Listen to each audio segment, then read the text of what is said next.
초대교회는 참 얼마나 어려웠을까 생각해 봅니다. 왜냐하면 모델이 없잖아요. 모델이 있다면 따라하기 쉽습니다. 그렇죠. 그런데 초대교회는 모든 것을 새롭게 처음으로 시작한 교회요, 사람이고 그들이 만들어가는 삶의 모습이었습니다. 이게 참 어려웠을 텐데, 물론 초대교회가 완전하지는 않아요. 부족하지만 그래도 초대교회는 바른 방향으로 성장해 가던 공동체였다는 걸 알 수 있습니다. 그 핵심, 그 주변, 그 중심, 그 깊은 데에는 성령이 계셨습니다. 성령이 교회를 이끌어 가셨고, 성령이 그 사람들을 만들어 가셨고, 성령이 그 사람들로 하여금 삶을 그렇게 살아가게 하셨다는 겁니다. 오늘 우리 교회가 이런 초대교회를 닮아가기를 바랍니다. 오늘 우리 삶에서 초대교회 같은 기적이 나타나지 않는 이유가 뭡니까? 오늘 본문의 말씀 43절을 보면 초대교회는 많은 기사와 표적이 나타났다, 그렇게 기록합니다. 우리 말씀 한번 직접 볼까요? 43절입니다. 시작. 사람마다 두려워하는데 사도들로 말미암아 기사와 표적이 많이 나타나니. 기사, 표적은 성령 자체가 아닙니다. 기사와 표적은 그럼에도 불구하고 성령이 충만함으로 나타나는 결과입니다. 기사와 표적이 있었다는 것은 그들은 성령이 충만했다는 것을 얘기해 주는 것이기 때문에 그렇습니다. 성령이 충만했기 때문에 그들에게 이적과 기사가 나타났습니다. 오늘 우리 가운데 기사와 표적이 나타나지 않는 이유가 뭔가? 조금 더 솔직하게 얘기하면 성령의 약화입니다. 성령이 우리 가운데 계시지 않기 때문입니다. 기도의 열정이 떨어진 시대에 살고 있습니다. 무엇 때문입니까? 성령이 약해진 겁니다. 사랑이 식어지는 이유가 뭡니까? 성령이 충만하지 않아서 그렇습니다. 전도의 열정이 식어지는 이유가 무엇입니까? 성령이 충만하지 않아서 그렇습니다. 초대교회는 기도함으로 성령 충만히 받았고, 성령 충만함으로 서로 사랑하게 됐고, 성령 충만으로 예배하며 기뻐했고, 성령 충만으로 나아가 복음을 증거하여 이적과 기사들이 나타나고, 그리고 이를 통해 성도의 수를 불려주신 하나님의 역사가 기록되어 있습니다. 오늘 우리 교회가 그런 교회 되기를 주님의 이름으로 축원합니다. 성령 충만함으로 하나님이 이끌어가시는 그런 교회 되기를 바랍니다. 다시 기도가 회복되고 사랑의 열정이 더 높아지며 전도, 영혼 구원에 대한 그 간절한 마음이 다시 살아나서 하나님의 놀라운 역사가 우리 교회를 통해서 그 이적과 기사, 그 기사와 표적이 나타났던 초대교회처럼 우리도 많은 간증거리가 계속해서 생산되는 하나님의 역사가 있는 그런 교회가 되기를 주님의 이름으로 축원합니다. 우리 옆에 서로 고면하시고 말씀을 시작하겠습니다. 하나님은 오늘도 당신을 향한 계획을 가지고 계십니다. 첫 번째 우리 생각할 것은 성령이 충만하면 사랑이 시작됩니다. 사랑의 시작. 오늘 본문의 말씀 한번 읽어보죠. 44절, 45절 말씀입니다. 시작. 믿는 사람이 다 함께 있어 모든 물건을 서로 통용하고 또 재산과 소유를 팔아 각 사람의 필요를 따라 나눠주며 그랬습니다. 자, 믿는 사람이 함께 있다 그랬습니다. 44절 보시면 믿는 사람이 함께 있다 그랬는데 거기에 다라는 말을 넣어놨습니다. 이 부분을 강조한 겁니다. 일부가 아니고 소수가 아니라 몇몇이 모인 모임이 아니고 모두가 모였다는 겁니다. 사랑하는 성도 여러분, 우리의 공예배마다 우리 성도들이 모두가 모여 예배할 수 있기를 주님의 이름으로 축원합니다. 이런 교회가 돼야 됩니다. 모이기에 힘쓰는 교회가 돼야 된다는 겁니다. 성령이 충만하니 그들이 모임에 힘썼습니다. 그래서 한 사람도 빠짐없이 모두 다 모여서 그들이 신앙생활을 함께 해갔다는 것을 얘기해주고 있습니다. 어떤 사람이 이런 얘기를 했습니다. 교회는 세 번째 장소가 돼야 된다, 그렇게 얘기했습니다. 세 번째 장소 뭘 의미할까요? 첫 번째는 뭐겠습니까? 가정. 두 번째는 직장. 어떤 분은 직장이 너무 오랫동안 일을 하는 분들이 있어서 직장이 먼저인 분들도 있겠죠. 시간 순으로 얘기하는 겁니다. 일반적인 경우에 가정이 제일 많이 시간을 보내죠. 그 다음에 직장일 겁니다. 뭐 하루 8시간 일한다면 직장이 그 다음일 겁니다. 그 다음으로 시간을 많이 보내는 공간이 어디여야 하느냐? 교회여야 한다는 겁니다. 그 다른 어떤 장소가 아니라 교회에서 사랑하고, 교회에서 섬기며, 교회에서 기도하고, 교회에서 예배하고, 교회에서 찬송하고, 교회 중심의 신앙생활을 하라고 권면하는 그런 말인 것 같습니다. 그러나 단지 모였다고 해서 성도의 무리는 아닙니다. 그들은 모여서 성령을 받고 이전에 행하지 않았던 놀라운 일을 행합니다. 즉 그들은 변화된 삶을 살았다는 겁니다. 어떤 변화된 삶입니까?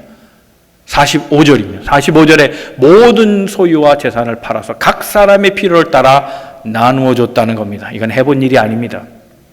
할 마음이 있지도 않았습니다. 그런데 성령을 받고 보니까 그런 마음이 갑자기 드는 겁니다. 내 소유를 팔아서 어려운 사람을 도와줘야겠다 생각한 겁니다.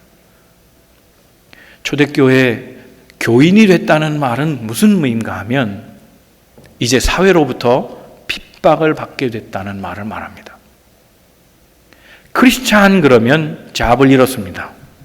그래도 그들은 복음에 겨워서 그것을 너무나 감동하여 감격하여서 이길 수 없어서 복음을 선택하고 잡도 내놨습니다. 그래 그들의 삶은 경제적으로 궁핍할 수밖에 없었다는 겁니다.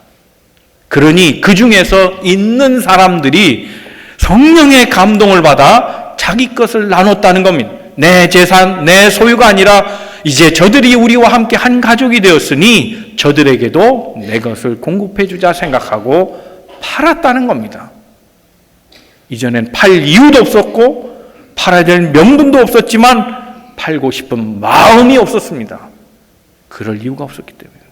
그런데 이제 예수를 믿고 보니 가난한 자가 생각났습니다. 단지 가난한 것이 아니라 복음을 선택하고 직장을 잃어버리고 사회로부터 격리되고 때로는 피신해버린 사람들, 저들을 우리가 보호해야겠다, 저들의 먹거리를 우리가 제공했다 생각하고 사랑의 마음으로 그들을 돕기 시작했다는 겁니다. 이게 다 성령 충만으로 시작된 일들이라는 겁니다. 성령이 충만하면 어떤 결과가 나온다고요? 사랑이 시작된다는 겁니다. 여러분, 사랑하는 것과 사랑하지 않는 것은 만배의 차이가 납니다. 위스콘신 주립대학에서 있었던 일입니다. 지금부터 시작되는 이야기는 치킨숲, 영혼을 위한 치킨숲, 닭고기 수프. 근데 이게 칼리지용이 있고 일반 성인용이 있고 키스용, 어린애용이 있습니다. 이게 칼리지용에 나오는 이야기입니다. 위스콘신 대학의 이야기를 소개하는데 거기에 두 개의 전설적인 문학 클럽이 있었답니다. 하나는 The Stranglers, 직역하자면 목 조르는 사람들입니다. 목을 막 졸라버리는 팀. 또 하나는 Wranglers, The Wranglers. 이 Wranglers라는 말은 논증하는 사람들, 서로 디베이트하는 사람들, 뭐 그런 뜻입니다. 그런데 이 목을 쬐는 사람, The Stranglers는 남성 그룹이었고 Wranglers는 논쟁하는 사람들은 여성 클럽이었습니다. 똑같은 방식으로 모든 걸 진행하는데 목적은 하나입니다. 이 대학 생활 때 이 문학 클럽을 통해서 서로가 서로를 자극하고 그래서 훈련해서 글 쓰는 방법을 훈련해서 나중에 훌륭한 작가가 되자 하는 것이 목적이었습니다. The Stranglers, 목을 조는 사람들의 형식은 이렇게 진행됩니다. 한 사람이 자신의 작품을 준비해 옵니다. 그러면 그걸 놓고 다른 토론자들이 그 사람을 향해 공격하는데 갈기갈기 찢어 놓습니다. 야, 무슨 생각이 그렇게 고루해. 이거는 방법이 틀렸잖아. 너에겐 감동이 없어. 뭘 얘기하려고 하는 거야. 그래가지고 성공하겠어. 뭐 이러면서 물고 뜯는 거, 목을 조이는 겁니다. 너덜너덜해집니다. 1시간이 지나면 완전히 녹초가 되고 너덜너덜해집니다. 그런데 똑같은 방법으로 하는 이 Wranglers, 이 토론자 그룹, 논증자 그룹, 여성 그룹은 사뭇 달랐습니다. 누가 하나 발표해 오면 야, 어떻게 그런 아이디어를 내서 이 부분은 참 신선한 생각이네. 야, 이건 정말 잘하는 거야. 너는 정말 독특하고 독창적이야. 너는 성공할 수 있을 것 같아. 나도 배우고 싶다. 이런 분위기로 갔다는 겁니다. 5년, 10년, 20년이 지나서 이 위스콘신 대학의 한 교수가 이 전설적인 두 그룹의 활동하고 있는 사회적 저명 인사들을 찾아봤는데 이 두 그룹을 연구하면서 결론을 냈습니다. 목을 조른 그룹에서는 단 한 사람의 유명한 문학가, 소설가, 글 쓰는 사람이 발견되지 못했다는 것. 그런데 서로 격려해주고 칭찬해주고 가능성을 서로 높여준, 그래서 세워준 이 랭글러스, 이 여성 그룹에서는 누가 이름만 대도 알 수 있는 유명한 작가가 6명이 배출됐다고 보고했습니다. 교회도 마찬가지. 교회도 두 그룹입니다. 헐뜯는 그룹과 세워주는 그룹이 다를 수 있습니다. 그런 교회 10년, 20년이면 어떤 차이를 낼까요? 10,000배의 차이가 납니다. 서로 비방하고 헐뜯고 비평하는 그런 교회는 잘 될 리 없습니다. 아마 교회가 생사를 얘기하자면 사에 가까울 겁니다. 그러나 이해해주고 도와주고 협력하며 사랑하고 나누는 교회는, 그 교회는 생애 교회입니다. 살아있는 교회가 되고, 그런 교회는 훌륭한 교인들을 배출해 갈 겁니다.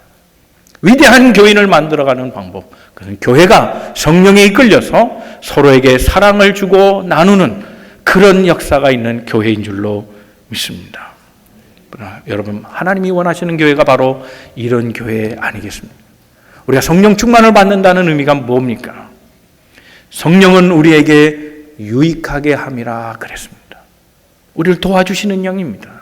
우리가 잘 되도록, 그래서 우리와 협력하고 함께 사역하며 우리를 높여주시는 분이 성령입니다.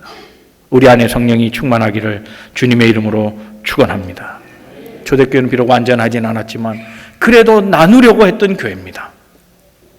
있는 것, 그것이 얼마냐가 중요한 것이 아니라 나누려는 마음과 실천했던 행동이, 이게 값진 거 아니겠어요? Money talks라는 말이 있습니다. 돈이 말해준다는 겁니다. 국세청에서 교회로 전화가 왔답니다. 어떤 목사님을 찾습니다. 김 목사님 맞습니까? 제가 김 목사인데. 저는 여긴 국세청인데 뭐 좀 조사할 게 있었어요. 거기에 혹시 홍길동이라는 사장님이 그 교회 다니십니까? 예, 그 홍길동 사장님 우리 교회 집사님인데요. 그렇습니까? 그럼 한 가지 여쭤보고 좀 확인 좀 해보겠습니다. 그분이 정말 그 교회에 1억 원 헌금했습니까? 그렇게 물으니까 목사님이 대답을 못하는 거예요. 가만히 있다가 그 국세청 직원에게 대답하는 말이, 네, 틀림없이 할 겁니다. 그랬답니다. 주일학교에서 선생님이 질문을 던집니다. 얘들아, 우리 선교사님 위해서 우리 1억 원 헌금할 수 있을까? 네! 1,000만 원 헌금할 수 있을까? 네! 100만 원 헌금할 수 있을까? 네! 선교사님을 위해서라면 할 수 있어요. 그러면 1,000원 할 수 있을까? 그랬더니 어떤 아이가 대답을 못 하더래요. 이유가 뭐겠습니까? 지 주머니에 1,000원 있거든. Money talks. 돈이 말해주는 거예요. 1억 원은 장담하기 쉽죠. 그러나 1,000원은 내놓을 수가 없는 거예요. 1,000원이 진짜 마음인 거예요. 혹 이런 얘기하면, 목사님이 또 오늘 설교는 헌금 설교구나 생각하실 분이 계실지 몰라도, 제가 이렇게 말씀드리면 안심하실지 모르겠어요. 아직 예수 그리스도를 구주로 영접하지 않으신 분은 헌금할 이유가 없습니다. 구원의 확신이 없는 분은 헌금할 필요가 없습니다. 그건 의무사항이 아닙니다. 남이 한다고 따라하지 마십시오. 괜찮습니다. 그러나 그래도 교회 오면 헌금을 해야지 하신다면 알고 하십시오. 헌금은 감사의 표현입니다. 나를 구원하신 주님, 그 주님을 감사해서 헌금하는 겁니다. 은혜에 대한 보답의 표현입니다. 하나님의 사랑에 대한 그 감격에 대한 표현일 뿐입니다. 하나님 앞에 좀 더 헌신하고자 하는 내 마음의 표현일 뿐입니다. 그것이 없다면 헌금할 이유가 없습니다. 구원받지도 않았는데, 하나님의 사랑을 체험도 못했는데, 내가 영생에 대한 확신도 없는데 헌금할 이유는 전혀 없습니다. 헌금 설교 아닙니다. 초대교회가 그랬다는 겁니다. 성령 충만하게 받고 은혜를 받고 보니 구원해 주신 하나님 감사하죠. 나를 위해 부활해 주셔서 생명을 주신 하나님 감사하죠. 내게 교회를 주시고 서로 사랑하게 하시니 다 감사하죠. 그래서 그들은 자신의 소유를 주장하지 않고 서로 나누고 살았다는 겁니다.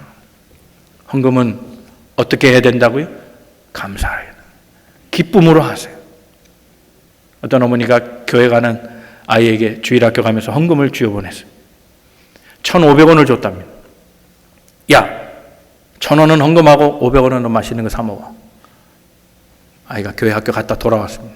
헌금했냐? 그러니까 아이가 대답합니다. 응, 얼마 있어? 500원 헌금하고 1,000원은 아이스크림 사 먹었어. 야, 1,000원 헌금하고 500원 너 먹으라 그랬는데 거꾸로 하면 어떡해? 그러니까 얘가 말합니다. 아, 근데 그 목사님이 설교하셨는데 헌금은 기쁜 마음으로 하라 그랬거든. 그런데 나는 아이스크림 먹을 때가 더 기쁘거든 그랬다며. 헌금은 기쁨으로 하는 겁니다. 정말 참 은혜에 대한 감사요, 성령 충만하여 드리는 기쁨에 감사해야 한다는 겁니다. 초대교회 헌금은 어떻게 된 겁니까? 잡을 잃어버린 성도들, 피할 수 없어서 교회에 숨은 성도들, 사회로부터 격리되고 그러나 그럼에도 불구하고 신앙을 지키겠다고 찾아온 성도들을 위해서 먼저 된 자들이, 좀 더 가진 자들이 마음을 열고 사랑의 마음으로 구제했다는 겁니다. 이것이 아름다운 일입니다. 사랑입니다. 성령 충만하면 사랑이 시작됩니다. 사랑하는 성도 여러분, 성령 충만하여 우리 형제가 형제를 서로 사랑하는 그런 아름다운 교회 되기를 주님의 이름으로 축원합니다. 척하지 마십시다. 척하지 말자.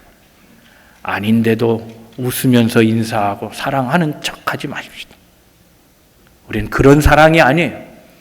예의를 갖춘, 단지 흠잡히지 않으려는 사랑이 아니고 성령이 감동하여 주는 그런 사랑이어야 한다는 거예요. 이 사랑 속에는 원수까지도 품을 수 있는 사랑이 있는 거예요. 그런 사랑하자는 거지 에티켓으로 말하는 사랑이 아니에요. 우리 다 구원의 감격을 가지고 하나님께서 내 마음을 감동시키셔서 주 안에서 한 가족임을 기억하고 서로 사랑하는 우리 만남의 공동체 다시 되시기를 주님의 이름으로 축원합니다. 두 번째 우리 생각할 것은 성령의 임재는 예배자를 춤추게 할 수 있다는 거예요. 자, 46절 47절 말씀을 같이 읽겠습니다. 시작. 날마다 마음을 같이하여 성전에 모이기를 힘쓰고 집에서 떡을 떼며 기쁨과 순전한 마음으로 음식을 먹고 하나님을 찬미하며 또 온 백성에게 칭송을 받으니 주께서 구원받는 사람을 날마다 더하게 하시느니라. 초대교회는 정말 생기가 넘치는 교회였습니다. 기쁨이 넘치는 교회였고 찬송이 끊이지 않는 교회였다는 겁니다. 모여서 뭐 했겠습니까? 찬송했다는 겁니다. 이게 예배입니다. 모여서 떡을 먹었답니다. 그 떡은 예수님께서 알려주신 유카리스트, 성만찬이에요. 이거 예배예요. 찬양과 떡 먹는 건 다른 게 아니고 다 하나의 예배 속에 있었어요. 그러니까 이들은 예배했는데 기쁨으로 예배했다는 거예요. 기쁨으로. 기쁨과 순전한 마음으로 예배한 거예요. 기쁨에 예배했다는 거예요. 예배는 정말 중요한 요소들이 있어요. 그러나 어떤 형식이나 절차보다도 가장 중요한 요소는 기쁨이에요. 감동이에요. 성령이 이끄시는 예배는 기쁨이 표출돼요. 감동이 있다는 사실이에요. 사랑하는 성도 여러분, 우리 예배 속에도 기쁨과 감동이 충만하기를 주님의 이름으로 축원합니다. 예배 때 이걸 회복해야 돼요. 우리의 감사, 우리의 기쁨, 우리의 환희, 성령을 통한 이 감동과 감격이 살아나는 예배야 진짜 예배인 거예요. 이게 참 예배예요. 미국에 이민 오래 오신 분, 오래되신 분들은 아마 기억하실지 모르겠어요. 1984년에 웬디스 광고 혹시 기억하세요? 웬디스. 그러니까 클라라라는 할머니가 이 햄버거, 좀 과장됐긴 했는데 이 햄버거 이 빵을 쫙 열어보면서 한 말이 있어요. 고기가 어디 있지? 안 보여? Where's the beef? 고기가 어디 있지? 없어요. 상추만 보여. 그래서 상추를 싹 들춰보고 또 안 보여. Where's the beef? 두 번 얘기하는 그 광고 혹시 기억나세요? 아, 그때 TV가 없으셨구나. Where's the beef? 근데 이게 요즘은 정치적 이디옴이 됐어요. 이게 널리 회자되면서 당시 1984년에 민주당 대통령 후보 경쟁에서 거기에서 누구죠? 또 잊어버렸나? 월터 먼데일이 당시 민주당 후보로 같이 경론을 벌였던 게리 하트라는 사람하고 토론이 붙었는데 정견 발표에서 게리 하트가 자신의 선거 공약에 대해서 쭉 설명을 했는데 그때에 월터 먼데일이 한 말이 Where's the beef? 이 말이에요. 광고를 딴 말이에요. 무슨 얘기냐면 네 정견 다 들어봤는데 핵심이 뭐야? 골자가 뭐야? 내용이 있어? 아무것도 없네. 아무것도 없어. 들어보니까 빈 공약이야. Where's the beef? 고기 어딨어? 햄버거라면 고기가 있어야지. 넌 고기가 없잖아. 이렇게 반박하는 이 정치적 이디옴이 됐어요. 아주 유명한 말입니다. 이 사전에도 올라와 있는 말입니다. Where's the beef? 자, 햄버거에 고기가 없다? 우리식으로 표현하면 뭡니까? 안고 없는 찐빵이죠. 좀 야시시하게 표현하면 고무줄 없는 거기까지만 상상하세요. 내가 일부 때 그 말씀 드렸더니 그거 다음이 상상이 돼서 설교가 안 들어왔다는 분이 있어요. 거기까지만 상상하세요. 여러분 예배 Where's the beef? 고기가 뭡니까? 예배의 고기가 뭡니까? Where's the beef? Where's the beef? 고기가 뭡니까? 성령 아닙니까? 성령으로 인한 기쁨과 감동이 없다면 Where's the beef? 안고 없는 찐빵입니다. 맛없는 예배, 형식적인 예배 드렸다, 예배를 오늘도 견뎠네. 그게 아니라 기쁨으로 시간 가는 줄 모르고 목사님 설교 30-40분 너무 짧아요. 3시간, 4시간을 할 수 없어요. 여러분 기쁨과 감동이 있다면 시간은 문제가 아니잖아요. 예배의 가장 중요한 핵심은 기쁨이었어요. 구원받은 기쁨이었어요. 십자가에서 내 죄를 대신 사해 주신 주님으로 인한 기쁨이 예배 때 넘쳤어요. 죽을 수밖에 없는 죄인이 영생을 얻었다는 그 기쁨과 감동이 예배 속에 있었어요. 나같이 별 볼 일 없는 인간 하나님이 지극히 사랑하셨다는 그 감동이 예배 속에 있었어요. 이게 초대교회의 예배였다는 거예요. 그들은 고기가 있었어요. 영적인 고기가 있었어요. 오늘 우리 예배 속에도 고기가 있기를 주님의 이름으로 축원합니다. 성령이 충만한 예배를 드려야 합니다. 우리 예배를 기쁨과 감동으로 드릴 때 거기에서 치유도 있고 회복도 있고 결단도 있는 겁니다. 예배가 살아나지 않으면 치유의 역사는 일어나지 않습니다. 회복을 맛볼 수 없습니다. 그리고 다시 사명자로 서는 일도 불가능한 일입니다. 예배를 얘기할 때 모닥불 얘기를 많이 합니다. 모닥불을 잘 탑니다. 그런데 제일 잘 타는 놈일지라도 그 놈을 이렇게 빼놓으면 처음엔 잘 타는 것처럼 보이죠. 혼자 돋보이죠. 그러나 금방 죽어버립니다. 죽어가는 그것을 다시 모닥불 본체에 집어넣으면 다시 활활 타지요. 우리가 모여서 예배하는 이유가 이런 겁니다. 공동체로 함께 신앙을 묶어서 주 앞에 성령의 감동으로 예배할 때 죽은 영혼이 살아나는 겁니다. 우리 영혼이 회복되는, 치유되는 겁니다. 그리고 다시 소망을 갖고 세상으로 나갈 힘을 얻게 되는 줄로 믿습니다.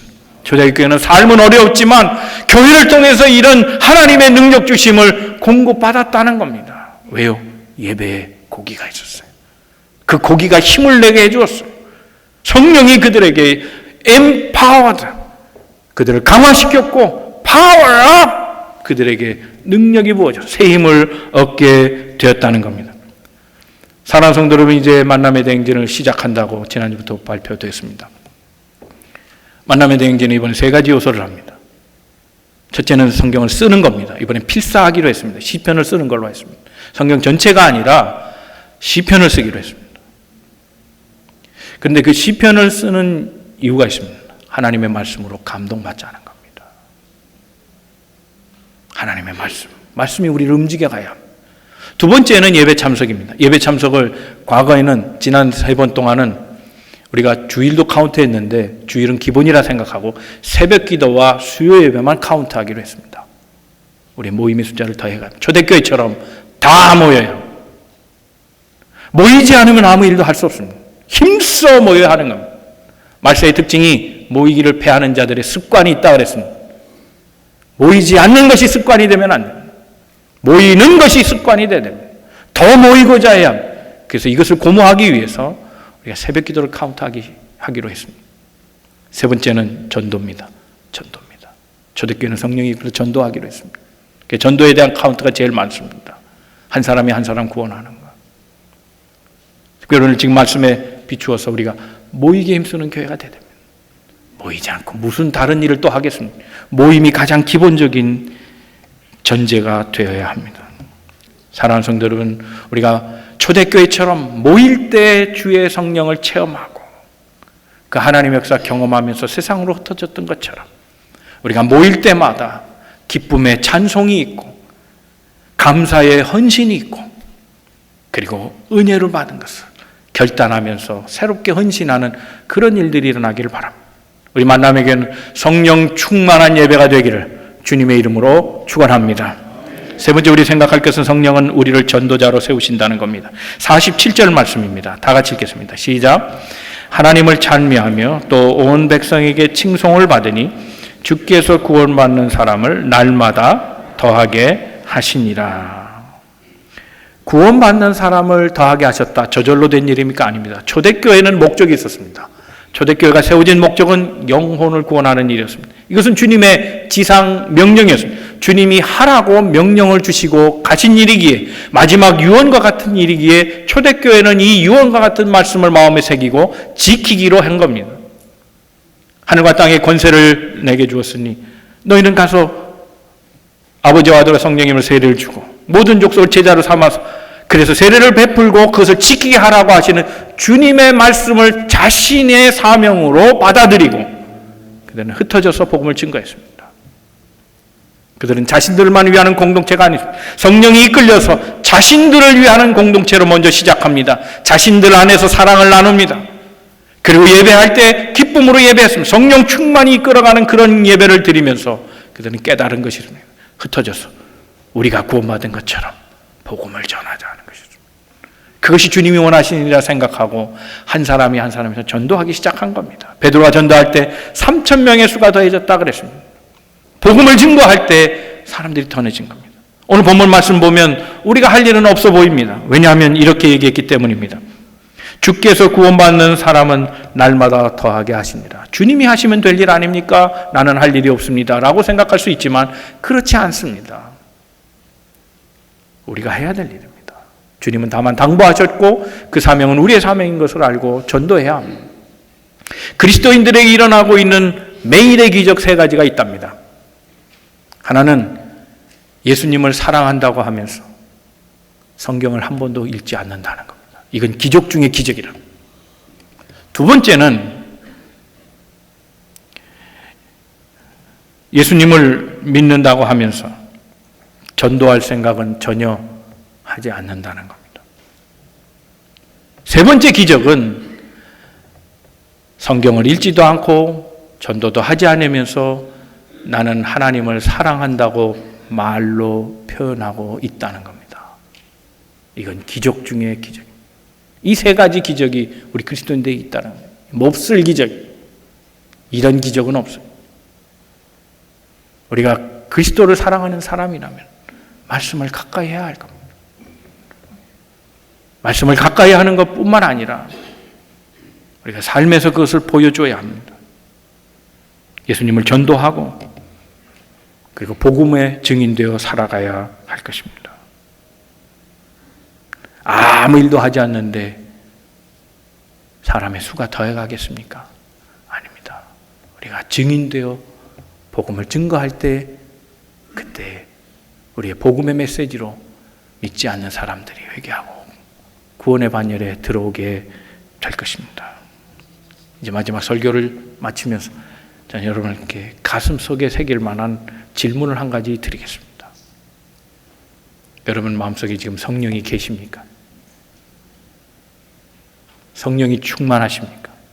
성령의 이끌림을 받고 있습니까? 여러분의 가정은 성령이 충만합니까? 여러분의 가정은 지금 성령이 이끌고 있습니까? 우리 교회는 성령이 충만합니까? 우리 교회는 성령이 이끌고 계십니까? 이제 우리가 대답할 차례입니다. 이제 말씀을 정리합니다. 초대교회는 성령이 충만한 교회였습니다. 성령의 충만 이후에 그들은 사랑을 배우기 시작했고 사랑을 실천하며 살았습니다. 초대교회 성도들은 예배 때마다 성령의 이끄심을 경험하여 예배자로 하여금 춤을 추며 예배하게 했습니다. 기쁨으로 예배하게 했습니다. 감격과 예수 그리스도에 대한 사랑의 고백이 있던, 그래서 그 고백이 너무나 주체할 수 없어서 춤을 추며 찬송했던 그런 교회였습니다. 그리고 초대교회는 성령의 이끌림을 받아 은혜 받은 후에 전도자로 나섰던 교회입니다. 사랑하는 성도 여러분, 우리 교회가 성령이 충만하여 성령의 이끌림을 받는 그런 교회가 되기를 주님의 이름으로 축원합니다. 우리 만남의 교회 모두가 성령이 충만하고 성령이 이끌어가는 하나님의 사람들 다 되시기를 주님의 이름으로 축원합니다.